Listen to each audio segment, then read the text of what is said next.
Catherine had no idea that the worst betrayal of her life would begin on a quiet Mother's Day morning. She thought she was waiting for a simple, happy Mother's Day from her only son. Instead, she heard the sentence that changed everything. In that moment, I realized I was no longer seen as a mother. I was just an obstacle standing between my family and what they wanted. They believed I was too quiet to fight back. They were wrong. My name is Evelyn Carter, and for most of my life I believed love was measured by sacrifice. My late husband, Michael, and I built our little farm with our own hands.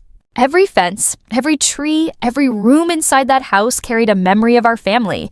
When Michael passed away after a long illness, I stayed behind to keep everything alive. I fixed broken pipes, paid every tax bill, cared for the land, and waited for my son Ryan to remember where he came from. I kept believing that one day he would return, not just to visit the farm, but to appreciate everything his father and I had built together. On Mother's Day, I woke up early and prepared Ryan's favorite breakfast, just like I had done when he was a little boy. Cinnamon rolls filled the kitchen with their sweet smell, and his favorite coffee mug waited on the table. He finally arrived with his wife, Lauren, and my grandchildren. They barely looked at me. No flowers, no hug, no card. Ryan simply told me they were leaving soon because they already had lunch plans with Lauren's parents.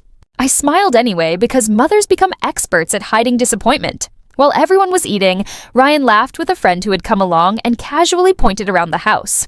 He said the farm would not stay this way much longer because they already had plans for the property after it was transferred. Then he looked directly at me and said I had reached the point where I could no longer manage everything. Hearing my own son speak about my home as if it already belonged to him felt like losing my husband all over again. I said nothing. Sometimes silence hurts more than tears. Over the next few weeks, the truth became impossible to ignore. Ryan stopped answering my calls. Lauren started talking about turning part of the farm into a trendy business without asking my opinion. One afternoon, they even brought a man to inspect the land while I watched through the window like a stranger inside my own home. At my granddaughter's birthday party, I gave her a handmade quilt stitched from pieces of our family history. It was pushed aside within minutes, while everyone admired expensive toys instead. That was the day I understood they were not trying to hurt me. They had simply stopped seeing me at all. Everything changed when I climbed into the attic searching for an old recipe box. Instead, I found the folder containing every legal document my husband had carefully protected. Sitting on the dusty floor, I unfolded the property deed and froze. The farm belonged entirely to me. Ryan had spent months making plans for something he had never owned. He had never asked because he assumed I would eventually disappear and leave everything behind. At that moment, I remembered something Michael always told me: never let anyone decide how your story ends. Those words became my strength. The next morning, I called a real estate agent in another town. I asked for complete privacy. 3 weeks later, the farm sold for $212,000 to a retired couple who promised they would protect the old apple trees. That promise meant more to me than anything else. Before leaving, I wrote Ryan a short letter. I explained that he had mistaken my kindness for surrender and my silence for permission. The home had never been promised to him. It belonged to the woman who spent decades protecting it. I moved to a quiet lakeside cottage surrounded by flowers and fresh air.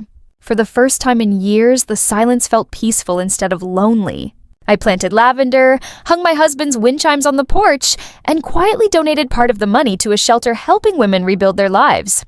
I finally understood that starting over was not running away. It was choosing myself after years of choosing everyone else. Almost a month later, Ryan found me.